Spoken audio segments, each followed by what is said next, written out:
It is my great pleasure to welcome two alumni of the School of Public Health, Sarah Stone and Christine Silva, two esteemed colleagues of mine from my days at the Department of Public Health when I was the director of the Bureau of Family Health and Nutrition.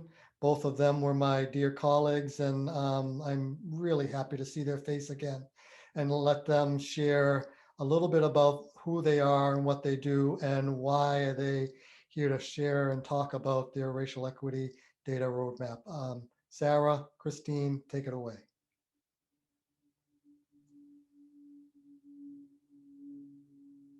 Well, thank you very much, Craig, and thank you everyone for joining us. As Craig said, I'm Sarah Stone, and I had the privilege of doing both my Master's of Public Health and my PhD in epidemiology at BU.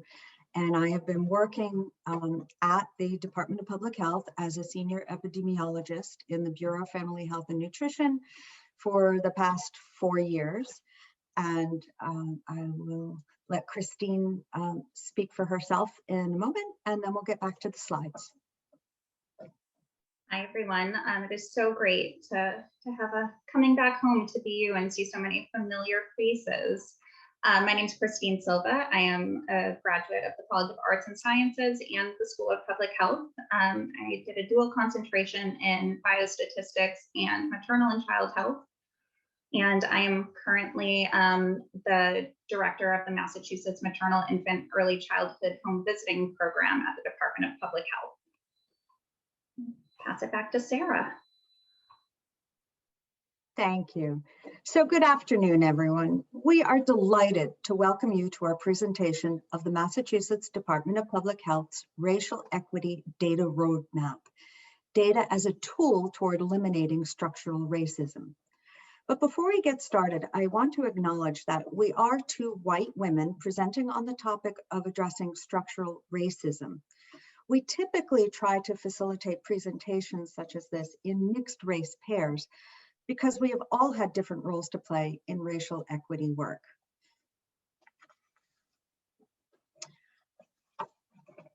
I invite you to think about one question as I go through this presentation.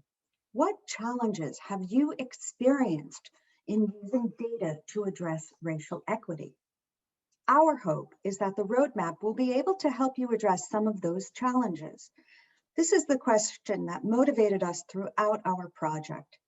As epidemiologists, we have been stratifying our data by race and ethnicity for years, and yet here we still are. We realize that stratification alone is not enough to address structural racism, but we also didn't know what to do next. I want to start with a little bit of background and context for this project. As we all know, Massachusetts is consistently one of the healthiest states in the country.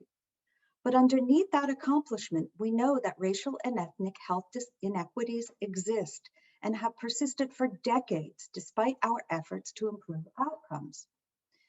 As you can see from the Commissioner's House, which provides the framework for our work at DPH, 3 of our key strategies are data, determinants, and disparities. We aim to provide timely access to data to reduce disparities and improve outcomes, address the social determinants of health which contribute to health inequities, and eliminate health disparities. The Racial Equity Data Roadmap that we will be talking about today dovetails really nicely with these goals and approaches. So as part of our state's Maternal and Child Health Title V Block Grant 5-year plan, we made one of our priorities to promote health and racial equity across all MCH domains by addressing justice and reducing disparities. Our goal is to eliminate structural racism in all our Bureau policies, programs, and practices to promote health equity and racial justice. One of these activities included a baseline survey of our Bureau staff. That survey helped us to assess our Title V program's capacity to support racial equity work. 2 areas were identified as opportunities for improvement through the survey. Only 45% of our respondents agreed that their program used data to inform racial equity work. And only 16% reported their program used benchmarks, metrics, or indicators for measuring success in their work.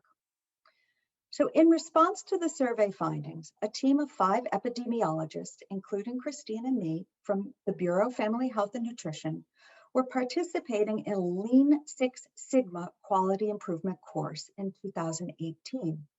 And we focused our class project on improving use of data to inform racial equity work.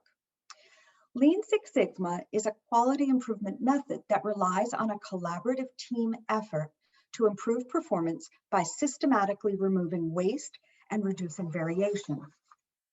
The purpose was to improve the process by which data are used to identify, contextualize, and address racial inequities in health.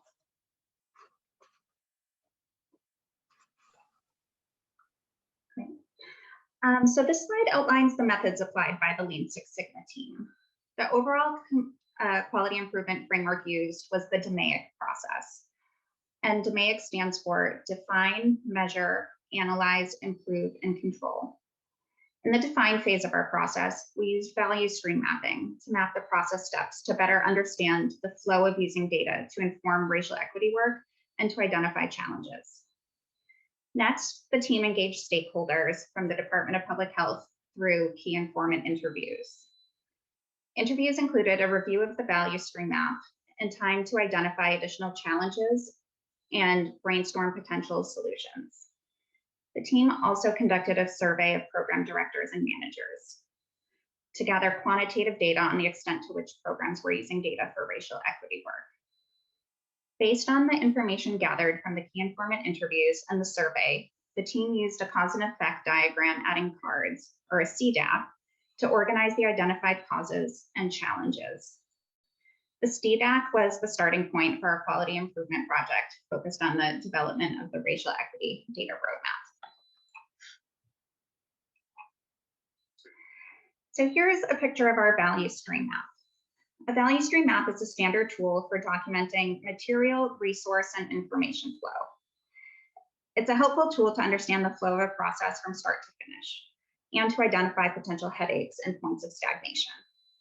We used value stream mapping to analyze how data can be used to identify, contextualize, and address racial and ethnic inequities, and to prioritize improvement opportunities. Our value stream map starts with the people who are collecting the data and ends with program staff or decision makers. The starbursts are the headaches encountered throughout the process, and the different colors represent the different steps in the process, which include data collection, entering data, cleaning data, accessing contextual data, analyzing the data, summarizing and contextualizing the data again, reporting and communicating results, and then all of that feeds into the decision makers. Initially, we had difficulty scoping and what we wanted to focus our Six Sigma efforts on, because we were creating a process from scratch rather than improving an existing one. The value stream map showed us that we knew more about the first half and less about the second half of our process. The results of the program manager survey are displayed in this Pareto diagram. So the frequency of responses were sorted in ascending order, and the red line represents the cumulative percentage. Pareto diagrams allow us to focus on 20% of the problems that cause 80% of the poor performance or the challenges. What we learned from the program manager survey was that there was no single problem identified, and there were lots of opportunities for improvement. Using this chart, we conducted a root cause analysis to create a CDAC. And here is our CDAC that includes challenges and possible solutions to the problem, which is that data are not currently being used to inform racial equity work. The CDAC is a great problem-solving tool. because it relies on brainstorming to generate potential challenges and solutions. A CDAC is a modified fishbone diagram. So the 6 spines of the fish can be adapted to align with the major categories relevant to the problem statement. For this particular project, we chose program implementation, leadership management, data collection, communication, knowledge, beliefs, and attitudes, and resources as our spines. Under each spine, on the left-hand side, we identified the facts and indicated the number of programs reporting each fact as a challenge. On the right-hand side, in red font, we identified potential improvement ideas. While there were multiple opportunities and areas to improve on, we decided to focus on the roadmap for EPIs and program staff as the improvement area. And although we were prepared with a number of Lean Six Sigma and quality improvement tools to address the problem of using data to do racial equity work, we encountered a number of barriers and challenges. First, it was challenging to narrow down to one improvement area. As seen in the value stream map and in the Pareto chart, there were a number of challenges that needed to be addressed. The second challenge was ensuring that the roadmap is not viewed as a prescriptive checklist or a rigid algorithm. We work to emphasize that the roadmap can be customized to meet program needs. The third challenge was making sure that the identified solutions and interventions don't place the burden or blame on individuals. Throughout the roadmap, we focused on contextualizing data and root cause analyses to help focus on the structural factors that drive inequities. Fourth was building in time and resources for meaningful community engagement, which is another really crucial piece to doing racial equity work. And fifth, the roadmap was originally intended for epidemiologists. And over time, the roadmap evolved to support use by a broader audience, including vendors and community stakeholders. So this required multiple iterations and pilot testing to ensure that the document was accessible to different audiences. And last, addressing structural racism can feel like a daunting task for a small program and larger programs too. It's important to understand and lift up our spheres of influence and to understand that we all have a role to play in addressing structural racism.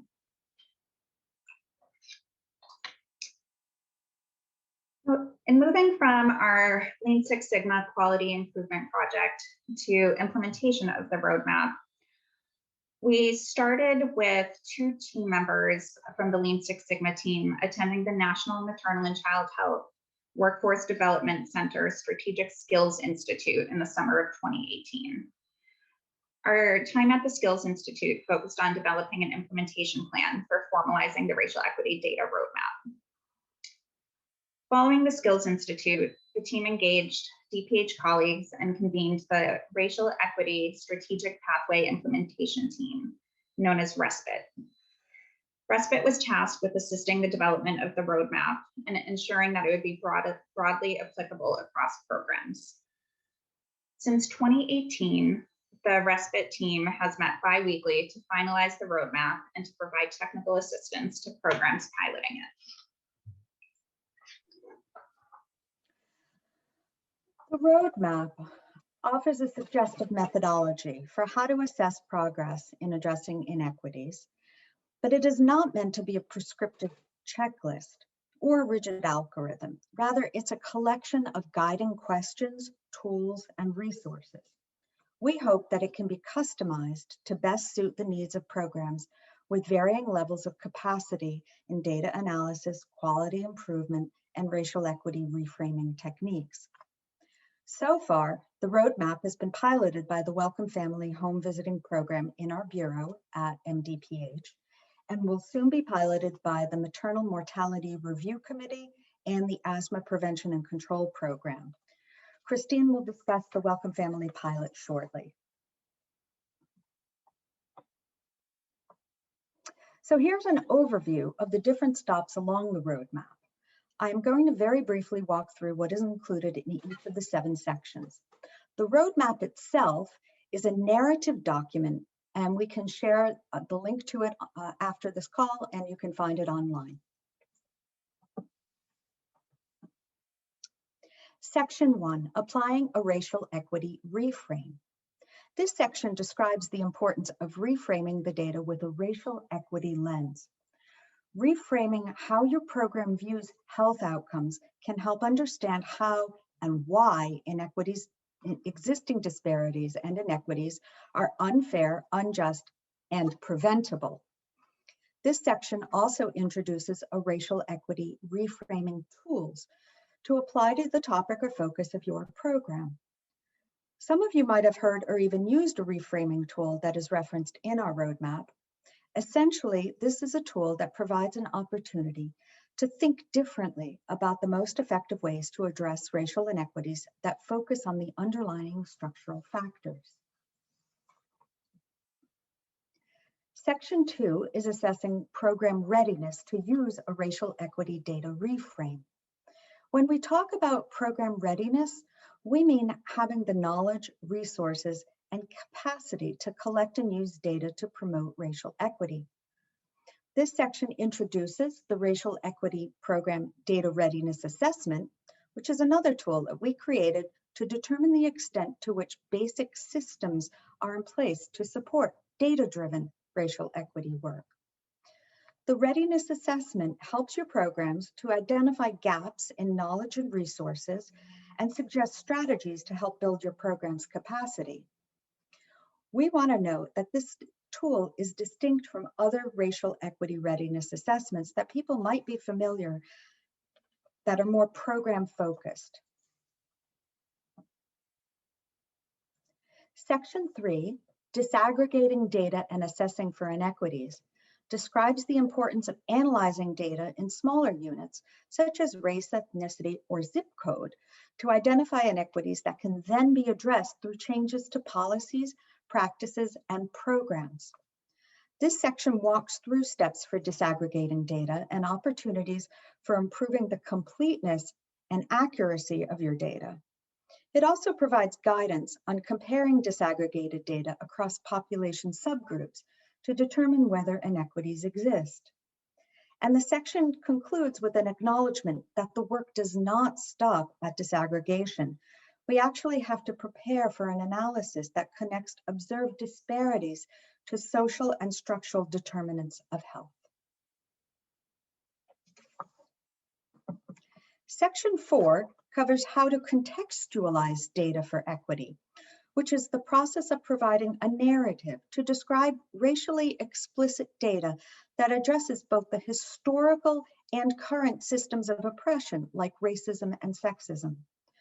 This section provides guidance on how to frame the data with historical and structural context, so that programs can design solutions that directly address these structural factors. There is a lot of guidance in this section on engaging the community in the process of interpreting and understanding the data so that we do not reinforce existing inequitable power structures.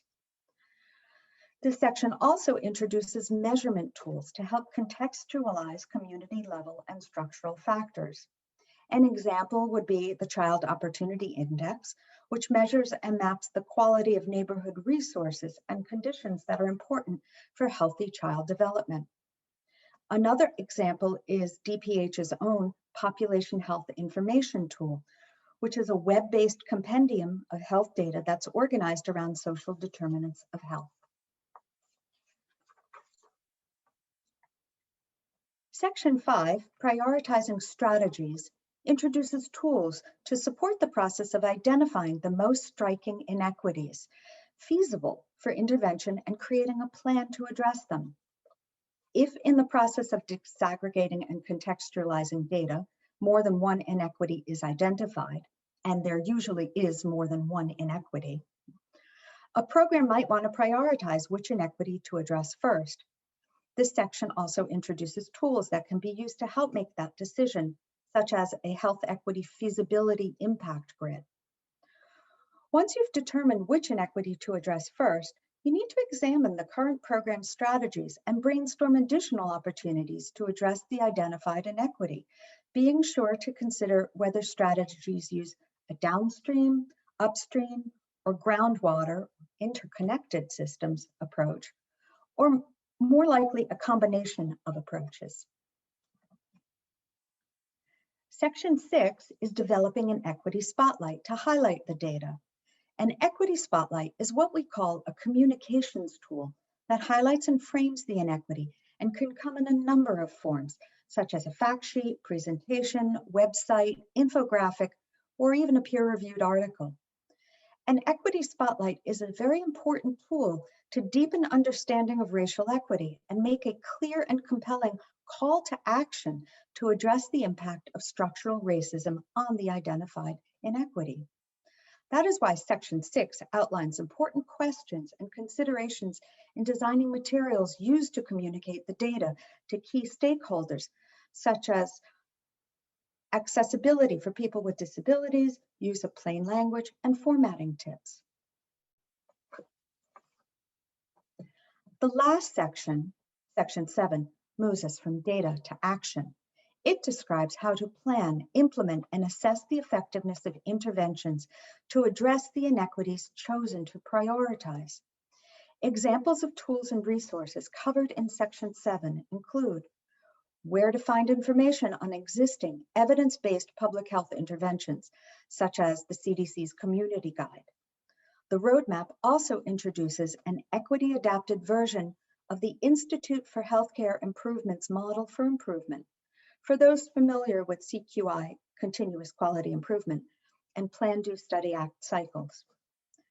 This section also provides a brief introduction to implementation science as a way to assess the effectiveness of policy and systems change, as well as introduction to change management as a tool to help teams move through change in a productive way. To tie it all together, the roadmap is a collection of guiding questions, tools, and resources to take concrete steps to better identify, understand, and act to address racial inequities in program implementation and health outcomes. We hope that using this roadmap will support programs to authentically engage the community, frame data in historical and structural contexts that impact health, communicate that equities are unfair, unjust, and preventable, and design solutions that address the root causes of these issues. The roadmap is intended to be used in a flexible way that best meets the needs of programs based on their unique goals, structures, and capacity in data analysis and quality improvement. It is also a living document that will be updated based on feedback from its users, so we welcome your feedback.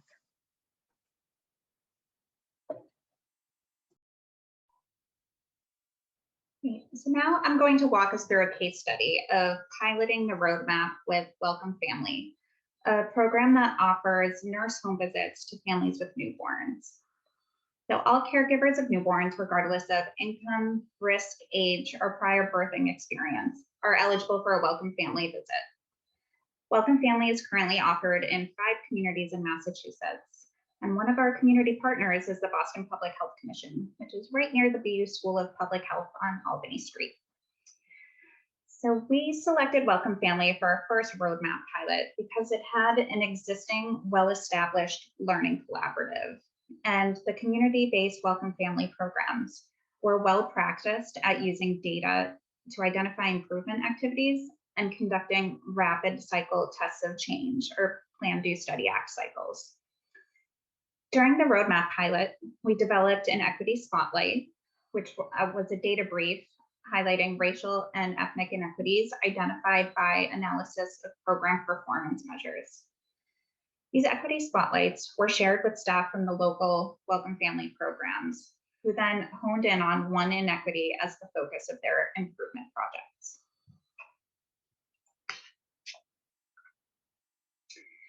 So here's an example of an equity spotlight. I know it's hard to see, but the gist here is that we at DPH created a 1-page fact sheet in partnership with the local programs. And the fact sheets were designed for the local program to be the focus audience. The purpose was to generate ideas for quality improvement activities to address racial inequities in completed home visits among parents who are referred to the program.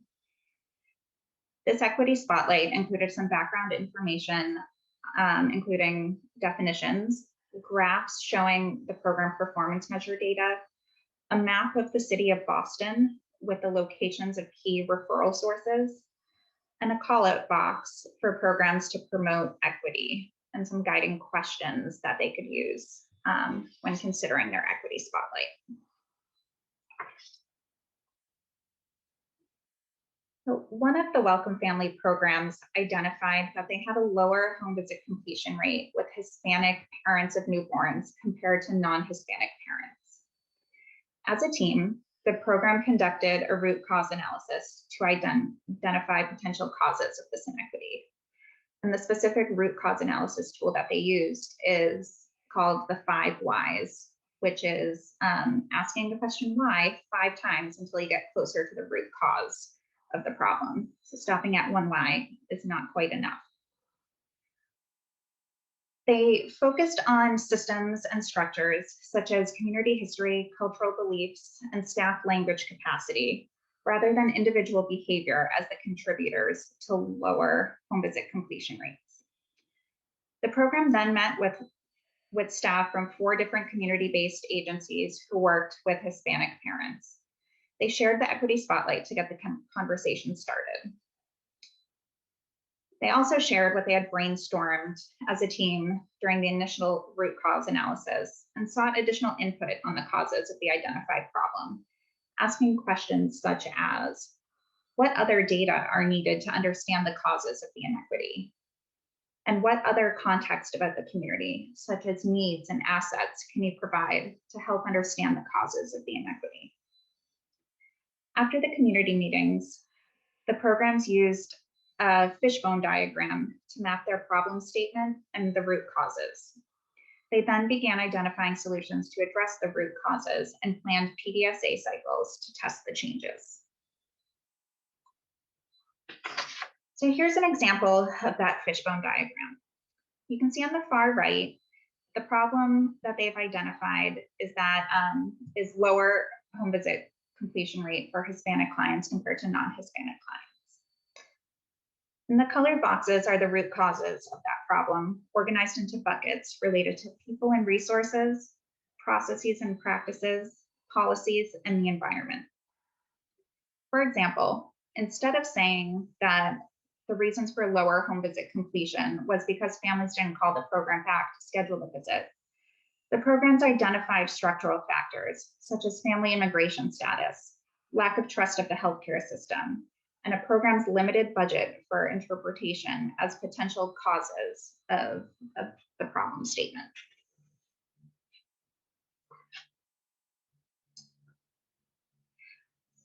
So as Sarah noted, the roadmap was designed to be flexible enough to have broad public health applications. Specifically, we hope that the roadmap can support programs to authentically engage the community, frame data in the historical and structural contexts that impact health, to communicate that inequities are unfair, unjust, and preventable, and to design solutions that address the root causes of these issues.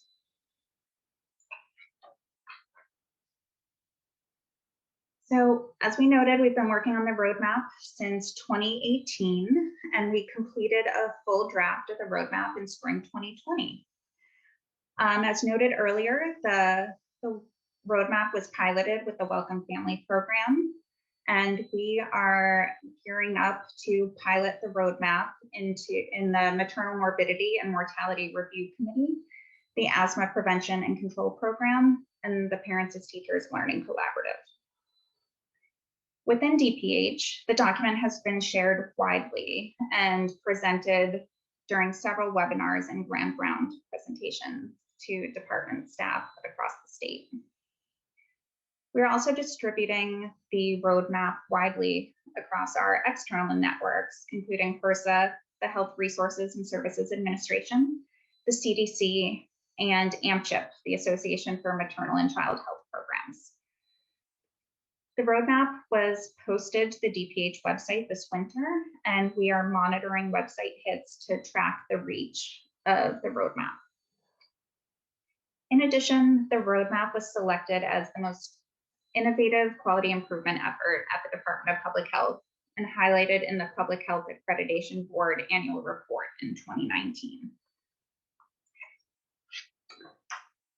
With that, we'd like to acknowledge and thank the many people who have reviewed and provide critical feedback on the roadmap, including several epidemiologists, program staff, senior leaders at the department, and BU students and fellows.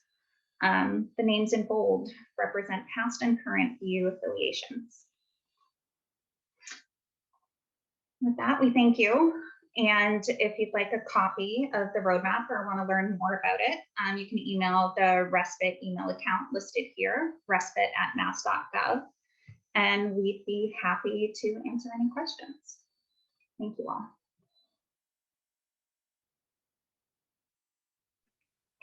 Thank you, Sarah. Thank you, Christine. That was a really wonderful presentation. This is the first time I've had a chance to see you present this. After 3 years ago, you and I and many others sat in a conference room at DPH considering how I might sponsor this Lean Six Sigma program and how excited I was then. And it's come a long way since from that time to now. And I'm really grateful for this success that you've gained. And I'm hoping this exposure can bring the opportunity for many others to kind of dig into it.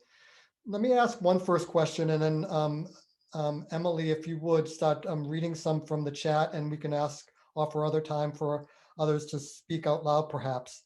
I think I'm correct in hearing that you are opening this up in broad terms. You've mentioned that it's gone to several of our external partners and federal funding streams. I remember hearing you say that you are offering welcoming feedback in all kinds of ways, acknowledging that this is a fluid kind of exercise. Can you say more about that?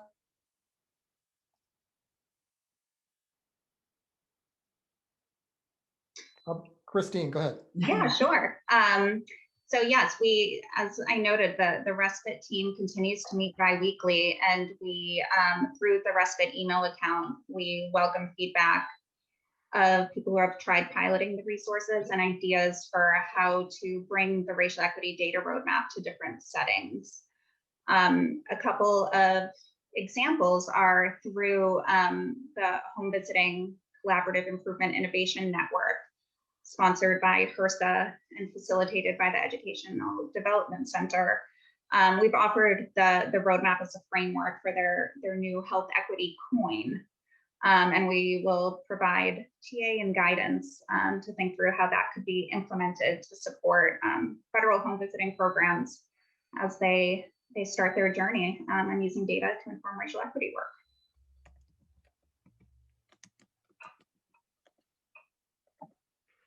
Can you tell the audience what RESPIT stands for? The Racial Equity Strategic Pathway Implementation Team. Thank you. Excellent. So we do have some questions in the chat. I'm happy to read them out here. All right, first up from Elizabeth. Section 4 mentions involving the community into interpretation of the data, but why are they not included in the questions being looked at before data collection occurs? Why is the power not shared with the community, not only in the interpretation phase, but determining what questions should be asked, how they should be collected, etc.? If we are still holding the majority of power in the study process, then what are we really changing? That is an excellent point. What I would respond by saying the roadmap is meant to be a guide and not a checklist. And when we say section 1, 2, 3, 4, we have to give an order because it is a tangible thing. There has to be a beginning and an end, but it is in no means necessary to do section 4 only after section 3, 2, or 1. And I think in terms of what questions are we trying to answer and community involvement, it really depends on the program. Programs have access to data, and it was written, this document came out of epidemiologists who were looking at data trying to solve problems. But it's absolutely accurate to say we have to be mindful of what questions we think are important to answer first, and to get communities' input as to their priorities, which may be different from what we as epidemiologists see as rising to the top. So I don't want to imply that we have to do things in a prescriptive order, but we have to start somewhere. So I would say this is a very not only fluid, but iterative process, where we start with the data that the epidemiologists have, because we ourselves are epidemiologists. And then we work with our community partners to see what questions they want answers to. And then hopefully there's a brainstorming activity that then may generate us to look at data in new ways that will then prompt them to ask more questions. I'll also note that I agree that we did highlight community engagement more fully in section 4 during this presentation, but we were really mindful of incorporating the importance of community engagement across all sections of the roadmap. And it took multiple iterations and feedback from providers to make sure that we were including all of the different voices and acknowledging the power dynamics, and where possible, sharing the power in determining specific data collection points, and how we're asking the questions. Excellent. Thank you both so much. Our next question from the chat is from Dan Brooks. There's a very clear connection between the data and program implementation. I'm also interested in how to think about applying these ideas in the context of a school of public health generally, and a department of epidemiology more specifically.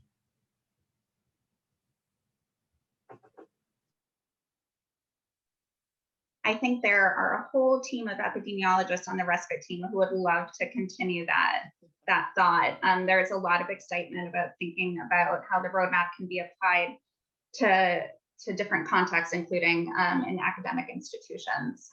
So we welcome the opportunity to continue discussing that. What would that look like? I mean, you know, what would be a step in making that happen? You could invite them to come to your department meeting, Dan. Mm-hmm. That would be one step. Mm-hmm. Okay. Great. I think it's also a very helpful tool to get early career epidemiologists and students of epidemiology to think more, both more upstream and more downstream. So upstream is to the causes of the inequities that they are seeing, but also then downstream in the terms of what is the epidemiologist's role to do with the data once it's been analyzed. Mm-hmm. And I work with a wonderful supervisor who always reminds me the most exciting data, the most wonderfully published paper is useless if it sits on a shelf. If it doesn't motivate data to action, to take steps to make changes, we have not done our job. So and the whole role of public health epidemiologists really is to help that data to action bridge. And I think this tool, the roadmap, is a very good tool for people who are just starting out on that path. So they may be young in their careers or young in this experience. I don't mean chronologically young. But if they haven't thought of epidemiology in the way of what do we then do, I think it's a very useful tool. And I think the schools are in an ideal position to introduce this to students. Thank you for saying that, Sarah. I try to quote Fifi Diop on a regular basis. Please let her know that I said that. I mean that, please let her know. It's worth also suggesting, Dan, that there's an opportunity, I think, to do some tabletop kind of experimenting. And I think finding ways to do that, for example, with some cross-disciplinary epidemiologists and practitioners at the same time, for example, with our local medical school, dental school, school of social work, for example, might be great opportunities to consider how we might kind of sample this task, this tool in all kinds of different ways. But that's something that we can think offline about that. I welcome that opportunity. Other questions? Daniel? Hi, thanks very much, Sarah and Christine. This is helpful. My thoughts are similar to Dan Brooks. I'm thinking about how we sort of embody this and imbue it in what we do at the school.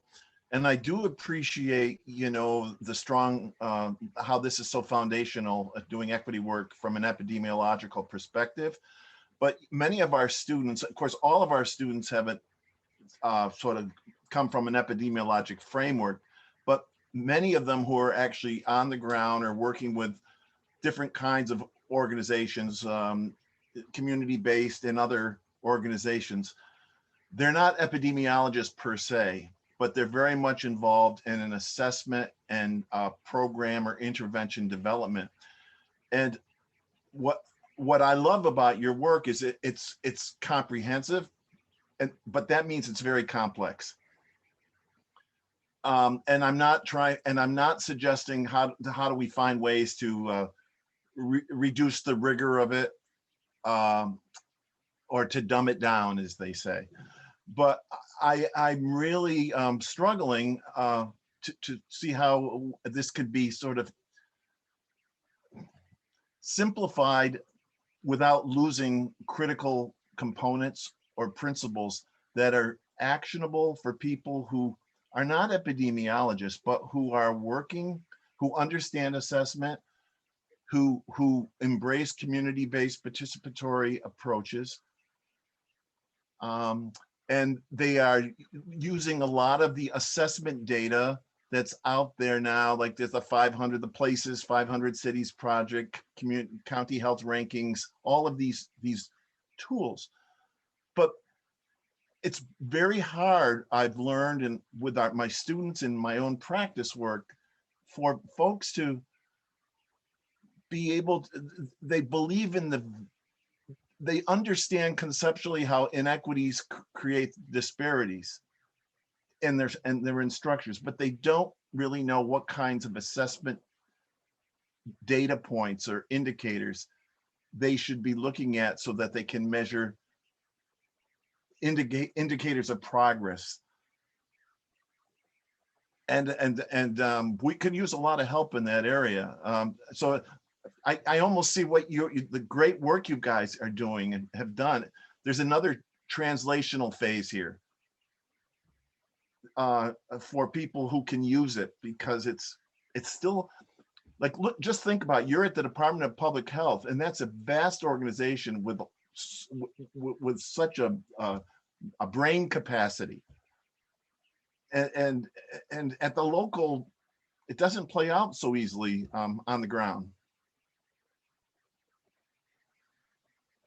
So we need your help. I guess I guess I don't mean to be giving a speech here, but I'm excited by what you're doing. And I know, like in the CAPD certificate, that's just another aspect of what we do at the school. What you're talking about is foundational to what we're trying to achieve. So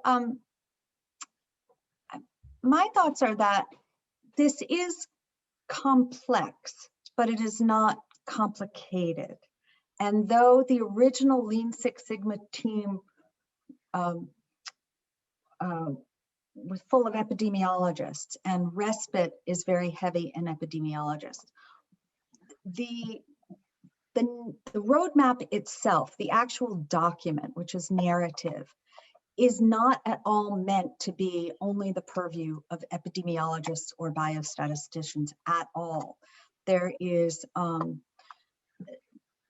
the document itself, I think, actually tries very hard to make that bridge between looking at a program or an institution or a service provider and figuring out how, and choosing what to measure, how to measure it. That is in there, or there are references to other tools that will help people decide on metrics to evaluate and to track progress for quality improvement as well.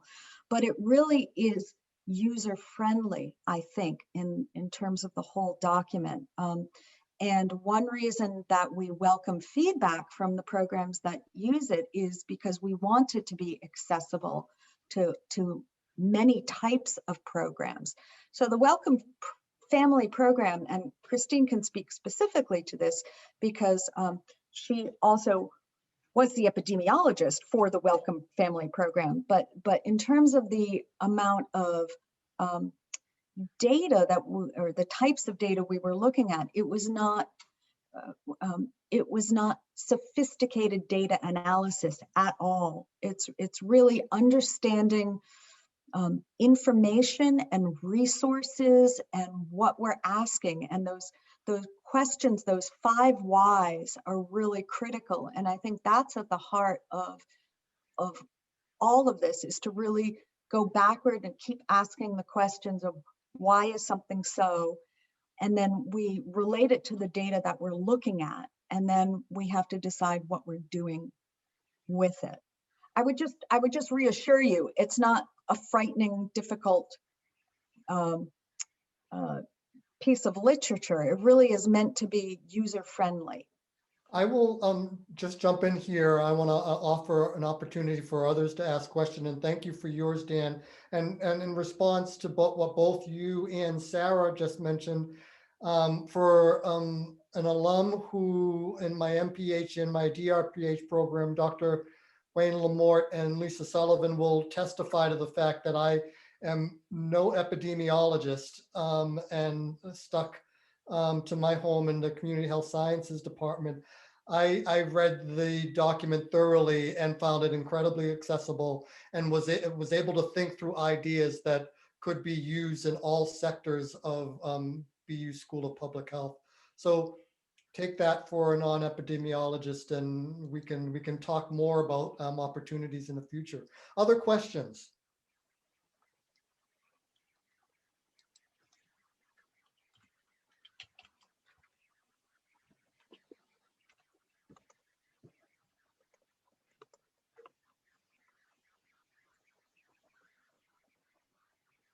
You can unmute or type in, and it can be a comment as well.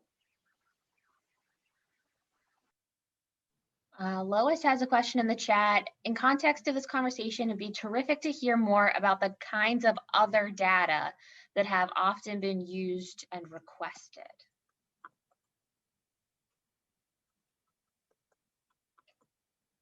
So this is Lois, just to clarify. By that, I mean, on the roadmap, you talk about other data that are often used to flesh out the structural and historic foundations of the problem. So there's that. And then also, just in context of what we were just talking about, other kinds of data in that cycle, for example, the Welcome Families example, about the program. Are there qualitative data that had already been collected that can elucidate the whys? So yeah, I mean, we're talking a lot about epidemiologic data because it's the starting point, but you've said, obviously, that's not the whole thing.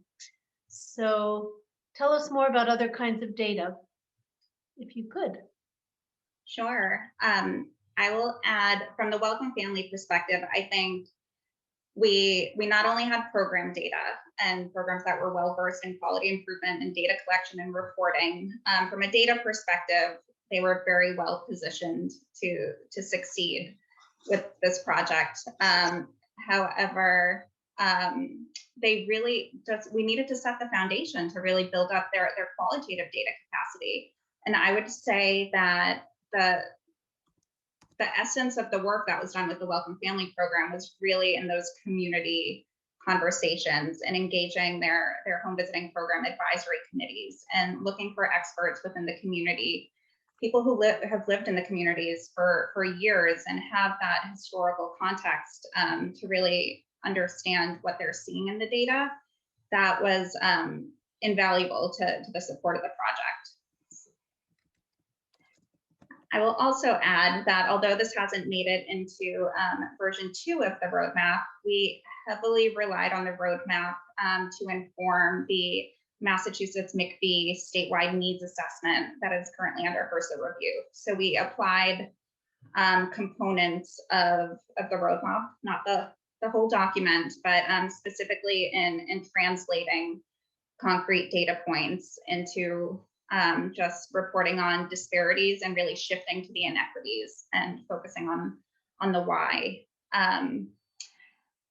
With that, we also were in the process of re-procuring contracts for our home visiting programs. And with our procurement, we developed community profiles and to highlight specific data points within the community, and then used the procurement document itself to really frame the importance of focusing on programming and needs assessment and strengths and gaps in the community from an equity lens and incorporating different tools throughout.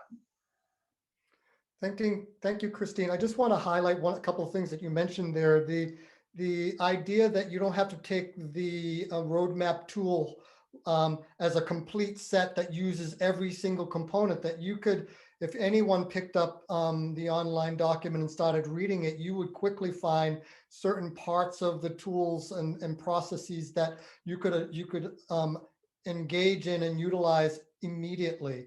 And so you can start with small pieces and integrate that in usable ways right away. I would also highlight the fact that, for example, with home visiting, the advisory board was a direct link to the communities, as they were representatives of the communities in significant ways, to the point where we were actively unseating and reseating the advisory board in ways that made sure that they reflected the communities across demographics, gender identity, and otherwise, in ways that are much more robust than they had ever before. And so they often were helping to inform a lot of that data analysis, reporting, and otherwise.